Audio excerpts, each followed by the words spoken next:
যে কারো মন জয় করতে চাচ্ছেন, 6টি কথা শুনুন।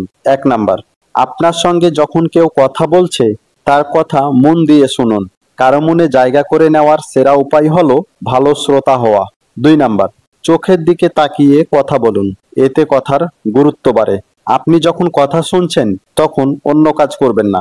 কথা শোনার সময় অন্য কাজ করলে সামনের মানুষটার অবচেতন মনে আপনার সম্পর্কে খারাপ ধারণা তৈরি হয়। 4 নাম্বার, ধরুন সামনের মানুষটা আপনাকে যে কথা বলল সেটা আপনার জানা কথা, তখন আপনি স্বাভাবিকভাবে বলবেন আমি জানি। কিন্তু আপনি যদি সত্যি তার মনে জায়গা করতে চান তাহলে এই কথাটা না বলে বলুন তুমি একদম ঠিক বলছো।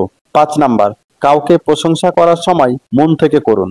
একটু এদিক ওদিক হলে প্রশংসাটা তোষামোদ হয়ে যায়। 6 নাম্বার, কারো সঙ্গে যখন কথা বলবেন শারীরিক ভাষাটাকে ইতিবাচক রাখুন।